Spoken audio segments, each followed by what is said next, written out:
14 é um capítulo bastante mal compreendido por muitos cristãos sinceros, que amam a Jesus. Muitos pensam que quando Paulo fala do dom de línguas, ele está apoiando tudo aquilo que a igreja de Corinto praticava em relação ao dom de línguas. Porém, ao analisarmos o capítulo 14 de 1 Coríntios, percebemos que não é assim.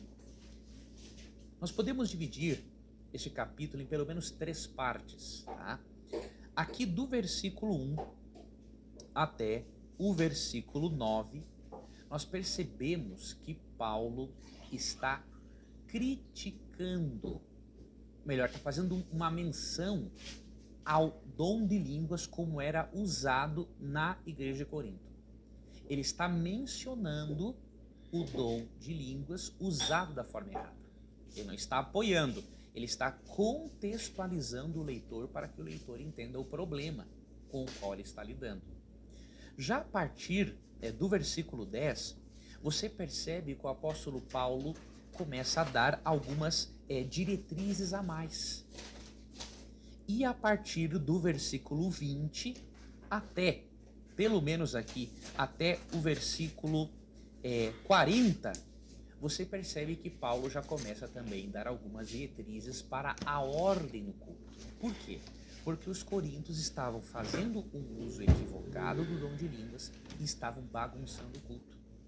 E aí Paulo conclui dizendo, nos versos 33 e 40, o seguinte: porque Deus não é de confusão, e sim de paz, como em todas as igrejas dos santos. E aí no verso 40, tudo, porém, seja feito com decência e ordem.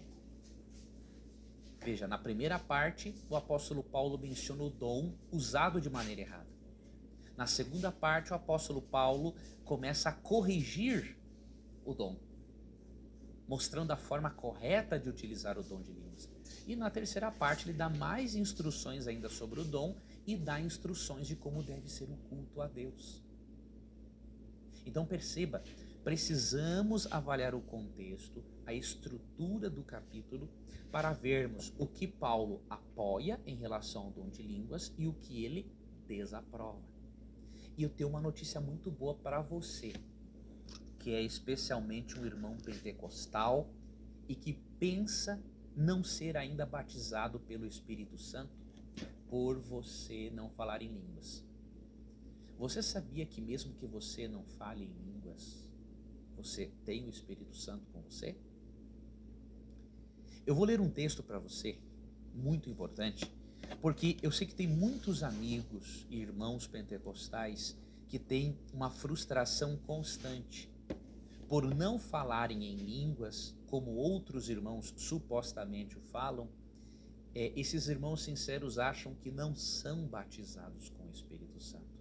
Eu queria ler para você 1 Coríntios 12, verso 13, que diz assim: pois em um só Espírito todos nós fomos batizados em um corpo, quer judeus, quer gregos, quer escravos, quer livres. E a todos nós foi dado beber de um só Espírito. Quando você lê 1 Coríntios 12, versos 29 a 30, Paulo mostra claramente que não é obrigatório os cristãos terem o mesmo dom. Paulo diz nos versos 29 e 30 que não são todos que têm dons de línguas, não são todos que têm dons de curar, não são todos que podem ser mestres, não são todos que são usados por Deus para fazer milagres. Porém, mesmo que não tenhamos o mesmo dom, como Paulo explica nos versos 29 e 30, de acordo com 1 Coríntios 12, 13, todos fomos batizados em um Espírito.